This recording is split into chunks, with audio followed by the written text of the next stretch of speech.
Mummy हम लोग नानी के घर कब जाएंगे? पापा कब तक आएंगे? इतना देर हो गया है, जल्दी पापा को फोन करो ना आप।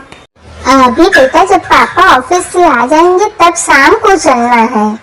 अभी जाकर के तुम अपना काम करो और मुझे अपना काम करने दो। ठीक है मम्मी।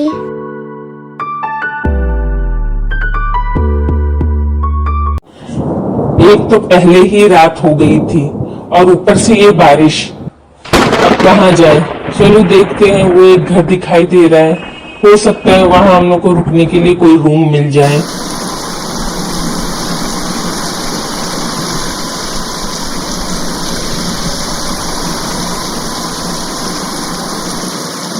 अरे ये गेट अपने आप कैसे खुल गया? मुझे तो बड़ा अजीब सा लग रहा है। अरे कुछ नहीं, हवा इतनी तेज चल रही है ना तो उसी से खुल गया होगा। चलो अंदर चलकर देखते हैं, शायद कोई हो।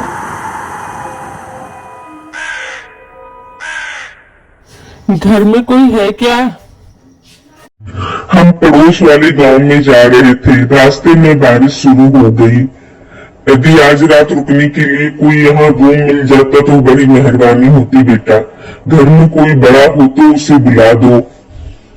अंकल, मैं अपनी बुआ के साथ यहाँ पे रहता हूँ, लेकिन मेरी बुआ किसी अजनबी के सामने नहीं आती। आप चाहे तो यहाँ रुक सकते हैं। बेटा एक बार अपनी बुआ से तो पूछ लो। अंकल, बुआ को पता है। आइए मैं आप लोग को आपका कमरा दिखा देता हूँ। ये रहा आपका कमरा, आप आराम कीजिए। लेकिन हाँ, एक बात का ध्यान रखिएगा कि मेरी बुआ को ये बिल्कुल पसंद नहीं है कि उन्हें कोई भी अजनबी देखे और खासकर सोते हुए देखे। इसलिए आप में से कोई भी भूल कर भी सीलिंग की तरफ ना देखें। पापा ये लाइट को क्या हो गया है? मुझे तो बहुत डर लग रहा है। अरे कुछ नहीं बेटा, घबराओ नहीं, हम लोग तो हैं ही ना। ये बारिश का समय है ना, इसलिए लाइट फ्लक्चुएट कर रही होगी। चलो अब सो जाते हैं। मम्मी, मम्मी, मम्मी, पापा देखो।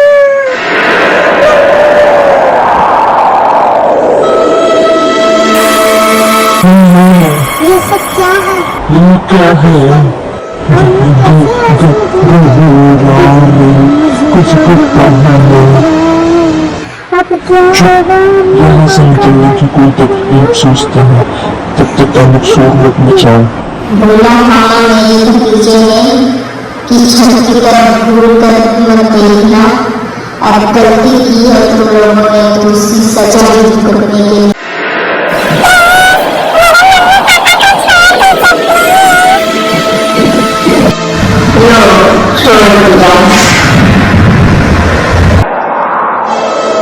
तुम चाहे तो निकल यहाँ से निकलो, मैं इसे देखता हूँ। जाओ जल्दी करो।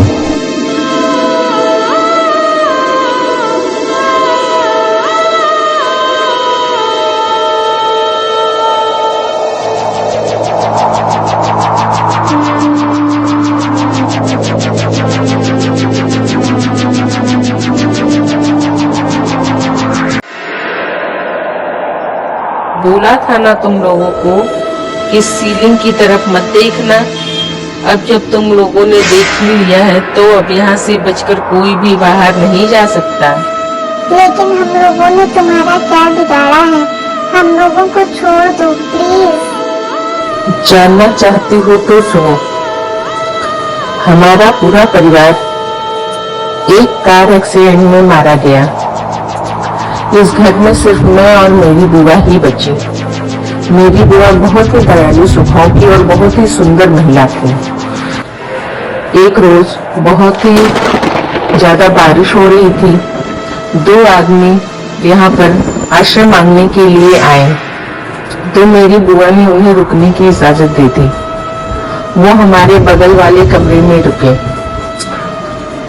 उसमें से एक आदमी आधी रात में उठा। उसने मेरी बुआ को सोते हुए देखा तो उसे मेरी बुआ बहुत ही खूबसूरत लगी और वो उनके साथ गलत काम करने की कोशिश करने लगा, जिस पर मेरी बुआ ने छत से कूदकर अपनी जान दे दी और वो लोग डर के मारे इस हवेली में आग लगाकर चले गए, जिसमें मैं भी जलकर मर गया। तब से मेरी और मेरी बुआ की आत्मा यहाँ भटक रही है। जब तक हम लोग उसको मार नहीं लेते हमें मुक्ति नहीं मिलेगी। इसीलिए इस हवेली में जो भी ठहरने के लिए आता है और यदि वो मेरी बुआ को देख लेता है तो उसे मरना ही पड़ता है। अब तुम लोग भी मरोगे। यदि उन दोनों आदमियों को पकड़ने में हम तुम्हारी मदद करें तो क्या तुम हमें छोड़ दोगे? मैं बुआ से बात कर कर बताता हूँ।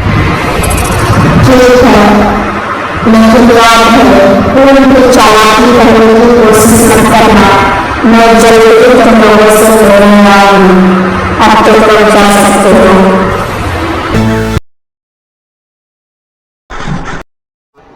अब कैसी तबीयत है तुम्हारी? ठीक हूँ। तुम उस पुराने बंगले के बाहर क्या कर रही थी? उस घर से मुझे कुछ दिनों से किसी के गाने की आवाज आ रही। गुमनाम है कोई, अनजान है कोई। उस घर में तो सालों से कोई नहीं रहता, तो मुझे लग रहा है कोई रहने के लिए आ गया है। तो मैं सुबह उससे मिलने चली गई थी, लेकिन जब मैं सुबह गई, दरवाज़ा खटखटाया तो किसी ने रिप्लाई ही नहीं दिया। अंदर कोई है क्या? कौन है? बोलता क्यों नहीं? किया मैंने 2-3 दिन तक ऐसा किया, लेकिन किसी दिन भी किसी ने सुबह कुछ बोला ही नहीं। जब आज रात फिर गाने की आवाज़ आई तो मैंने सोचा अभी चल के देखते हैं। सुबह तो कोई कुछ बोलता ही नहीं है, इसलिए मैं चली गई थी। लेकिन वहाँ जाने के बाद मैंने जब दरवाज़ा खटखटाया तो भी कोई नहीं कुछ बोल रहा था। फिर मैंने दरवाजे की होल में से झांक कर देखा तो कोई औरत उधर डांस कर रही थी।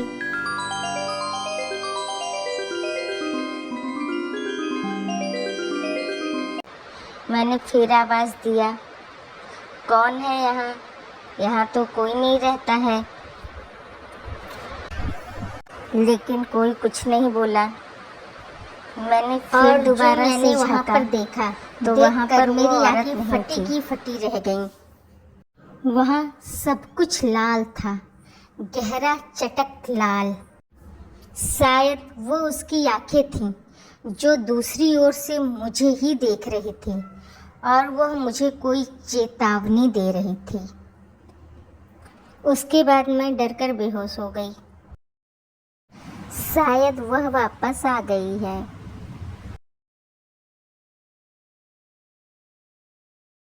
चिंकी, चिंकी बेटा, जरा किचन में आना तो, जल्दी आओ। अरे इतनी रात के मम्मी मुझको क्यों बुला रही हैं? चलो चलकर देखती हूँ। अरे मम्मी तो यहाँ है ही नहीं, फिर मुझे कहाँ से बुला रही थी? कहाँ गई मम्मी? कौन है वहाँ? चिंकी, मैं, जो तुमने सुना वो मैंने भी सुना। मैंने तुम्हें नहीं बुलाया, लगता है वो वापस आ गई है।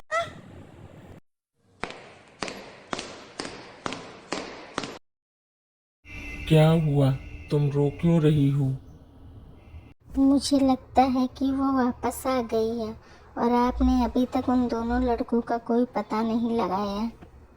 कोशिश कर रहा हूँ, उसमें से एक आदमी का मैंने पता भी लगा लिया है। तुम रोना बंद करो, जल्दी सब ठीक होगा।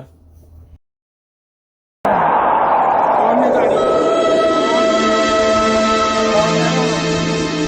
अरे, बोलता क्यों नहीं? कौन है?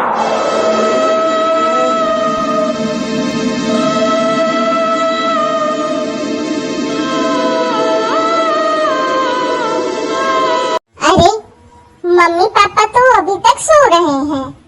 मम्मी पापा, आप लोग को आज उठना नहीं है क्या? मम्मी आप लोग भूल गई क्या कि आज मूवी देखने जाना है? मैं तो तैयार भी हो गई। चलिए फटाफट आप लोग भी तैयार हो जाइए। मैं अपनी मूवी थोड़ी सी भी मिस नहीं करना चाहती, स्टार्टिंग तो बिल्कुल भी नहीं। बेटा बस अभी हम लोग 2 मिनट में तैयार होकर आए। मम्मी घर चलो, अब मुझे मूवी नहीं देखनी, मैं बहुत थक गई हूँ, मुझे सोना है।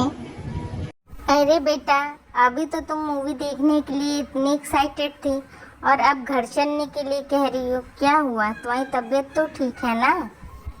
अरे कुछ नहीं, आज सुबह ये जल्दी उठ गई थी ना, इसीलिए इसको नींद आ रही होगी। मुझे भी बहुत काम है, चलो चलते हैं। मैं तो बस इसके लिए ही आ गया था, वैसे भी मेरा ऑफिस का बहुत काम पेंडिंग है। मम्मी पापा आप लोग चलिए, मैं ना इन बच्चों के साथ खेल कर आती हूँ।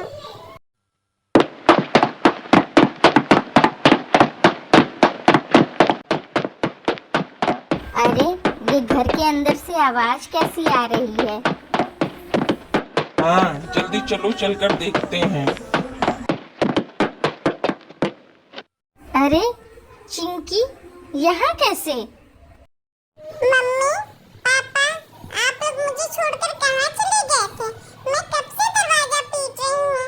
आज मैं मूवी देखने जाना था और आप लोग कहाँ गायब हो गए थे और मुझे बताया तक नहीं, मुझे बंद करके चले गए। बताइए, मैं कब से परेशान हो रही हूँ।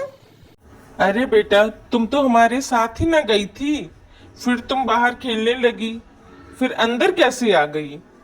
मैं कहाँ गई थी आप लोगों के साथ? मैं तो कब से अंदर ही बंद हूँ और दरवाजा पीटे जा रही हूँ। आप लोग तो मुझे छोड़कर चले गए थे। यदि ये हमारी चिंकी है तो हमारे साथ कौन गया था और बाहर कौन खेल रहा है? ओ, ओ नो, हमें जल्दी ही कुछ करना चाहिए। ये तो हालत बहुत ही खराब होती जा रही है। क्या करूं, कुछ समझ नहीं आ रहा है। सच में लगता है वो वापस आ गई। ये रहा मेरा घर। जब तक तुम चाहो तब तक यहाँ बहुत आराम से रह सकते हो। तुम्हें किसी बात की भी फिक्र करने की कोई जरूरत नहीं है। अरे मेरे दोस्त, मैं तो तुम्हें अपने फैमिली मेंबर से ही मिलवाना भूल गया। अभी मैं मिलवाता हूँ।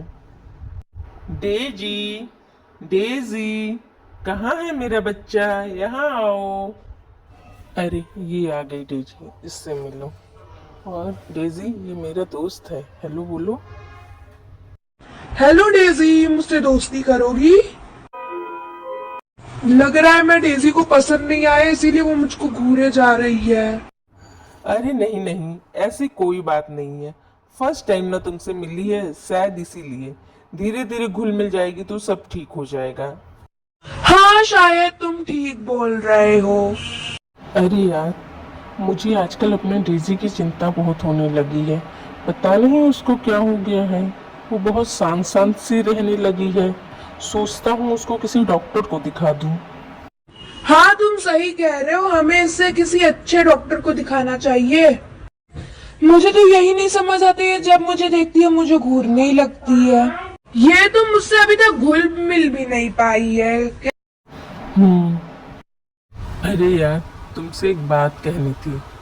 मैं ना कुछ दिनों के लिए अपने गांव जा रहा हूँ, तो आई होप कि तुम मेरी डेजी का अच्छे से ध्यान रखोगे। ये भी कोई पूछने की बात है? ऑफ कोर्स मैं उसका ध्यान रखूंगा। डेजी कहाँ चली गई? चलो तुम्हारे खाने का टाइम हो गया है, आ जाओ। अरे लग रहा है डेजी मेरे साथ घुल मिल गई है। बहुत अच्छे डेजी, बहुत अच्छे। उसके दोस्त को मानो ऐसा लगा कि डेजी उसके साथ अब घुल मिल करके रहने लगी है और उसे पसंद भी करने लगी है। लेकिन दूसरे ही पल उसे एहसास हुआ कि डेजी फिर से उसे घूर रही है। लेकिन अगले ही पल उसे एहसास हुआ कि डेजी उसे नहीं, उसके पीछे किसी को देखकर घूर रही है। लेकिन उसके अलावा तो उस कमरे में और कोई था ही नहीं। लेकिन ये क्या, उसे अपने पीछे एक हल्की सी धुंधली सी परछाई नजर आने लगी, जिसको देखकर उसके हाथ पैर मानो वहीं ठंडे पड़ गए हों और पैर एकदम जम सा गया। उसके रोंगटे भी खड़े हो गए, जिसके कारण वो हिलडुल भी नहीं पा रहा था। थोड़ी देर बाद किसी तरह से उसने अपने आप को संभाला और अपने कमरे में सोने के लिए चला गया। लेकिन उसे नींद ही नहीं आ रही थी। उसको लग रहा था जैसे मानो कोई एक साया उसका बराबर पीछा कर रहा हो और वो डर के मारे अपने ही बिस्तर में दुबका जा रहा था। रात भर बस करवट बदलते हुए उसने रातें काट दी और वो सो नहीं पाया। दूसरे दिन जैसे ही उसका दोस्त आया, उसने वो सारी घटना उसे बताई। उसका दोस्त उसे एक तांत्रिक के पास ले गया और तांत्रिक को सारी घटना बताई। तांत्रिक ने अपने जादुई शीशे में सब कुछ दिखाया, जिसे देखकर दोनों की आंखें फटी की फटी रह गईं। जिसके बाद तांत्रिक ने उन्हें कुछ उपाय बताया और उसके बाद वो घर चले आए। उसके बाद सब कुछ ठीक हो गया, लेकिन अचानक एक दिन, अरे ये क्या? ये डेजी तुझे ही घूर रही है या? Oh no! अरे आज तो तुम्हारा कोई दोस्त आने वाला था, आया नहीं क्या? क्या हुआ उसका? अरे बस आ ही रहा होगा। अरे ये देखो आ गया। अरे भाई साहब, आप लोगों से मिलकर बहुत प्रसन्नता हुई। आप लोग का बहुत बहुत धन्यवाद जो आप हमारी एनिवर्सरी में शामिल होने के लिए आए। मुझे भी आप लोगों से मिलकर बहुत प्रसन्नता हुई। चलिए अब केक काटते हैं। केक काटने के बाद सभी लोग खाना खाने के लिए चले गए। बातचीत करते करते काफी रात हो गई, जिस कारण से सभी ने उसके दोस्त को भी वहीं घर पर रुक जाने के लिए कहा। अरे भाई साहब, रात बहुत ज्यादा हो गई है, आज आप यहीं रुक जाइए, सुबह जल्दी ही निकल जाइएगा, नहीं तो रास्ते में बहुत दिक्कत हो जाएगी। जिस कारण से दोनों दोस्त वहीं रुक गए और सोने के लिए चले गए। ये रहा आपका कमरा, आज रात आप लोग यहीं आराम करें। ये रहे तुम्हारे दोनों आदमी, अब तुम मेरा और मेरे परिवार का पीछा छोड़ दो। उसके बाद जब उनकी आंखें खुली तो उन्होंने पाया कि वो जिस कमरे में सो रहे थे वो कमरा वैसा नहीं था, वो किसी और कमरे में आ चुके थे। अरे यार, यह तो वो कमरा नहीं है जहां हम लोग सोए थे। हम लोग दूसरे कमरे में कैसे आ गए? यह कैसे पॉसिबल हो सकता है? और यह कमरा मुझे कुछ जाना पहचाना सा लग रहा है। क्या तुम्हें कुछ याद आ रही है इस कमरे को देखकर? हाँ, याद तो आ रही है। चलो अब हमें यहाँ से जल्द निकलना चाहिए। अरे यार, जरा उधर तो देखो, अब ये कौन है? ये कैसी औरत है?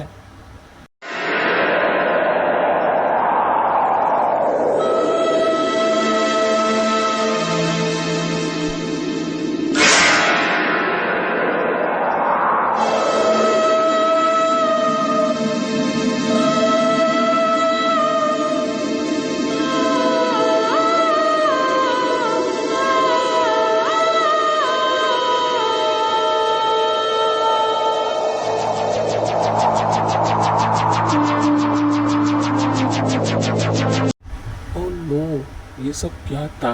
लग रहा है मैंने कोई भयानक सपना देखा। अरे, और ये कहाँ चला गया? पूरी रात गई, ये आवाज कहाँ से आ रही है? चलकर देखता हूँ, लग रहा है वो उधर ही गया है। अरे भाई साहब, आप उठ गए? हम तो आप ही का इंतजार कर रहे थे। आइए आइए। अरे ये सब क्या है? आप लोगों की आंखें कैसी हैं? मुझे अभी के अभी यहाँ से जाना है, मुझे बहुत डर लग रहा है। एक बार जो यहाँ आ जाता है वो यहाँ से कभी भी बचकर नहीं जा सकता है। हम लोग आप ही के वजह से यहाँ पे हैं, अब आपको भी हमारे साथ हमेशा हमेशा के लिए यहीं रहना पड़ेगा। इस तरह से उसे लगा कि वह कोई भयानक सपना देख रहा है और बिस्तर से उसका दोस्त भी गायब है, लेकिन पास वाले कमरे से उसको कुछ अजीब सी आवाजें आ रही थी। तो उसे लगा कि उसे बगल में जाकर देखना चाहिए और वो उस कमरे में चला गया। जब वो उस कमरे में गया तो उसे वहाँ पर एक अजीब सी स्मेल आ रही थी और लोग भी वहाँ पे उसको बड़े अजीब से लग रहे थे। वहाँ पर सभी की आंखें सफ़ेद थी, बिल्कुल सफ़ेद, और सब किसी और ही दुनिया में रह रहे थे और वहाँ के लोगों के द्वारा बताया गया कि अब उसे भी इसी दुनिया में रहना है, अब वो भी इसी दुनिया का हिस्सा है और उसकी आंखें भी सफ़ेद हो चुकी हैं। लेकिन वह ये बात मानने को तैयार नहीं था कि उसने जो सपना देखा वो सच था। तभी उसकी नज़र पास वाली खिड़की से बगल वाले कमरे पर गई तो उसे देखते ही उसके हाथ पैर ठंडे हो गए। उसको अपनी आंखों पर यकीन ही नहीं हो रहा था क्योंकि पास वाले कमरे में वो खुद ही सो रहा था। तभी उसमें से एक औरत बोली कि हम सबको बहुत भूख लगी है और हम लोग अपना नाश्ता करने जा रहे हैं। यदि तुम्हें भी अपनी ही बॉडी का नाश्ता करना है तो हमारे साथ चल सकते हो।